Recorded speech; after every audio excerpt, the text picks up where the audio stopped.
তিনজন বন্ধু সামার, আরিয়ান আর দিশা অ্যাডভেঞ্চারের শৌখিন ছিল। পাহাড়, নদী আর জঙ্গল ওদের সব সময় খুব অ্যাট্রাক্ট করত। যত বড় বিপদ হতো ততই ওদের উৎসাহ বেড়ে যেত। কলেজের গার্ডেন সেই দিনও অন্য দিনের মতন শান্ত ছিল, কিন্তু সেই শান্তির ভেতরেও কোনো আগামী বিপদের হালকা আওয়াজ ছিল।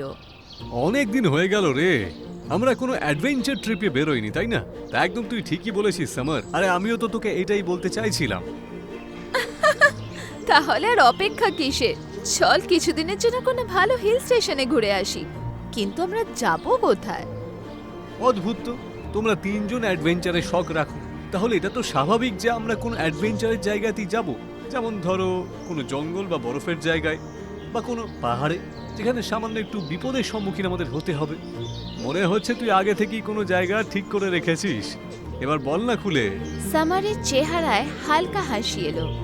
ওর চোখে এক অদ্ভুত চমক ছিল, যেন সেই জায়গা ওর মাথাতে প্রথমেই ছিল।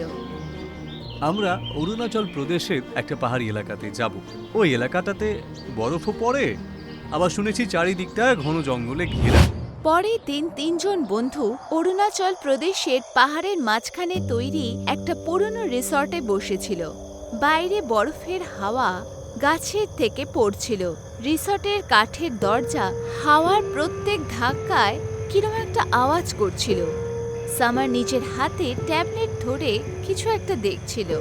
ওর চোখ স্ক্রিনের ওপরে ছিল, যেন ওখানে কোনো রহস্যময় শ্বাস নিচ্ছে। সামার, তুই যেখানেই যাস নিজের ট্যাবলেট ছাড়িস না। তুই কি দেখছিস? আমাদের দুজনের মধ্যে সামারকেই নতুন নতুন জিনিসের ব্যাপারে জানার বেশ উৎসাহ রয়েছে। ওর মাথা তো পড়াশোনার থেকে বেশি ইতিহাসের ওপর কাজ করে, আর বিশেষ করে সাপেদের ব্যাপারে। আমার পুরো বিশ্বাস সামার এই সময় ট্যাবলেটে কোনো না কোনো নতুন জিনিসেরই খোঁজ করছে। আরিয়ানের কথা শুনে দিশা চমকে গেল। ওর চোখে ভয়ের হালকা ছায়া দেখা গেল। ও মাই গড, এখন আমি বুঝতে পেরেছি তুই আমাদের এখানে কেন নিয়ে এসেছিস। কারণ এই জায়গায় সাপ আর অ্যানাকন্ডা পাওয়া যায়। সামার ট্যাবলেট বন্ধ করে দিল, আরো হাসলো। ওই হাসি সাধারণ ছিল না, ওই হাসির মধ্যে লোভ আর বিপদের গন্ধ ছিল। তুমি একদম ঠিক কথাই বলেছো দিশা। এখানে অ্যানাকন্ডা দেখতে পাওয়া যায়, আর বিশেষ করে ওদেরকে দেখার জন্যই তো তোদের দুজন বন্ধুকে আমি এখানে সঙ্গে এনেছি রে। তার মানে আমরা যদি ওই অ্যানাকন্ডার বিষ বের করে নিতে পারি, বা ওকে মেরে ওই বিষটা বের করতে পারি, তাহলে আমরা কোটি কোটি টাকা পাবো, বুঝেছিস? অ্যানাকন্ডার বিষ কোটি টাকায় বিক্রি হয়। ভেবে দেখ, একবার যদি ওদেরকে ধরতে পারি না, তাহলে আমাদের লাইফ সেট হয়ে যাবে রে।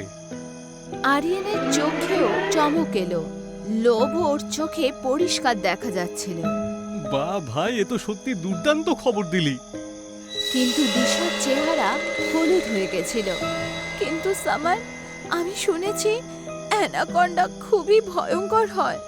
আরে ভয় পাওয়ার কোনো প্রয়োজন নেই দিশা। তুমি তো জানোই যে সাপ ধরাতে আমি একেবারে এক্সপার্ট। আমার কাছে অ্যানাকন্ডাকে ধরার পুরো ব্যবস্থা রয়েছে, বুঝেছো? আর খুব ইজিলি ওর বিষও আমি বের করতে পারবো। পরের দিন সকালেই জঙ্গলের দিকে রওনা দেব আমরা। পরের দিন সকালে সামার, আরিয়ান আর দিশা জঙ্গলের ভেতরে চলে গেল। চারপাশে উঁচু উঁচু গাছ ছিল, যার ডালে বরফ জমেছিল। হাওয়া ঠান্ডা ছিল। মাটিতে গলে যাওয়া বরফ আর কাদার মাঝখানে অদ্ভুত চিহ্ন ছিল, যেন কোনো ভারী আর লম্বা জিনিস সেখান থেকে ঘষে গেছে। প্রত্যেক পদক্ষেপে জঙ্গল আরো বেশি নিস্তব্ধ হতে লাগলো। পাখিদের আওয়াজ গায়েব ছিল। গাছের মাঝখানে লতা পাতা সাপের মতন লেপ্টে ছিল। অনেক জায়গায় মাটিতে পুরনো খাল পড়েছিল, যেটা কোনো বিশাল সাপের সেখানে হওয়ার প্রমাণ দিচ্ছিল। কিছুক্ষণ পরে হাওয়া ঠান্ডা নয়, ভারী মনে হতে লাগলো, যেন জঙ্গল নিজে থেকেই শ্বাস আটকে তার প্রত্যেক পদক্ষেপ দেখছিল। কোথাও না কোথাও অ্যানাকন্ডা ছিল, সে হয়তো অপেক্ষা করছিল। জঙ্গলের ভেতরে যখন বাড়তে লাগলো, তখন দিশার চিৎকার হলো। ওই চিৎকারে কোনো ভয় নয়, সোজা মৃত্যুর ঝলক ছিল। দিশাকে হঠাৎ চিৎকার করতে দেখে আরিয়ান আর সামার চমকে গেল। কি হলো? এক্ষুনি আমার চোখের সামনে আমার পায়ের নিচ দিয়ে একটা সাপ চলে গেল। সামার তৎক্ষণাৎ সেই দিকে দৌড়ালো, কিন্তু সেখানে কিচ্ছু ছিল না, না কোনো সাপ না কোনো চিহ্ন। তখনই ওর নজর এক ছায়ার দিকে গেল। ওর সামনে একজন বুড়ি মহিলা দাঁড়িয়েছিল, যার চামড়া কুচকানো ছিল, কিন্তু চোখে এক অদ্ভুত চমক ছিল। কে তোমরা? সেই দিকে আরিয়ান আর দিশা পৌঁছালো। আমার নাম সামার, আর এরা দুজন আমার বন্ধু। আমরা এখানে অ্যানাকন্ডার শিকার করতে এসেছি। এটা শুনতেই বুড়ি মহিলা গম্ভীর হয়ে গেল। এখান থেকে চলে যাও। আগে এটা বলুন তো, আপনি কে? আমি এই জঙ্গলেই থাকি। এখন আমার কথা মন দিয়ে শোনো বাচ্চারা, আজ পূর্ণিমার রাত, ফেরত চলে যাও। আরিয়ান হাসলো। কেন পূর্ণিমার রাত্রে এই জঙ্গলে কোনো ভূত বের হয় নাকি? হঠাৎ বুড়ি মহিলার আওয়াজ শক্ত হয়ে গেল। আজকে রাতে অ্যানাকন্ডার আর্মি বেরোয়। ও কোনো সাধারণ সাপ নয়, ও এক পিশাচিনী, যে কোনো রূপে বদলাতে পারে। পূর্ণিমার রাতে ওর শক্তি সব থেকে বেশি হয়। যদি ওর নজরে তোমরা চলে আসো, তাহলে তোমাদের মধ্যে কেউ বাঁচতে পারবে না। সে তোমরা পৃথিবীর যে কোনায় লুকিয়ে পড়ো, অ্যানাকন্ডা আর্মি তোমাদের খুঁজেই ফেলবে আর মেরে দেবে। তিনজন বন্ধু গম্ভীর হয়ে ওকে দেখতে লাগলো, কিন্তু পর মুহূর্তে আরিয়ান জোরে হেসে ফেলল। আরে এইসব আজে বাজে কথা। আমি বুড়ি মানুষের কথায় সত্যতা পাচ্ছি। আরে তুমি যা খুশি তাই বলছো, ওর কথা শুনে আমাদের সময় নষ্ট করা একেবারেই উচিত নয়। এরপরে তিনজন বন্ধু এগিয়ে গেল জঙ্গলের গভীরতার মধ্যে। আস্তে আস্তে রাত হতে লাগলো, গাছের ছায়া লম্বা হতে লাগলো। হঠাৎ ঝাড়ের মধ্যে জোরে হালচাল হতে লাগলো। ওদের সামনে এক বিশাল অ্যানাকন্ডা ছিল, মোটা, লম্বা, আর তার চোখ লাল ছিল। ওহ নো, এই তো অ্যানাকন্ডা!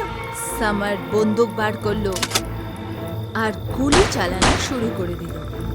অ্যানাকন্ডা আঘাত হলো আর পর মুহূর্তেই অন্ধকারে গায়েব হয়ে গেল। তিনজনে নিস্তব্ধ হয়ে গেল। ভয় প্রথমবার ওদের জাগরালো। আমি এক মুহূর্ত এখানে থাকবো না, আমি ফেরত যাব। সামারের চেহারায় ভয় স্পষ্ট দেখা যাচ্ছিল। তিনজনে দৌড়াতে দৌড়াতে রিসর্ট ফেরত এলো আর ঘরের মধ্যে আসার পর শ্বাস নিল। আমার তো মনে হচ্ছে ওই অ্যানাকন্ডাটা মরে গেছে। ও তোমার গুলিতে আহত হয়ে গিয়েছিল। হ্যাঁ, আমারও তাই মনে হয়। কোথাও অ্যানাকন্ডা এখানে তো চলে আসবে না, যার ব্যাপারে ওই বুড়ি মহিলা বলছিলেন। আর এরকম কিছু হয় না, হয়তো এটা কোনো জঙ্গলের দ্বন্দ্ব কথা ছিল। এবার শুয়ে পড়ো। মাঝ রাতের পর ঘরের তাপমাত্রা কমতে লাগলো। বাথরুমের আয়নায় কিছু একটা দেখা গেল। হঠাৎ করে দেয়ালে সাপের ছায়া দেখা গেল, কিন্তু সেটা সাপ ছিল না, সেটা ছিল অ্যানাকন্ডা। এবার ধোঁয়ার মতো শরীরের সাথে।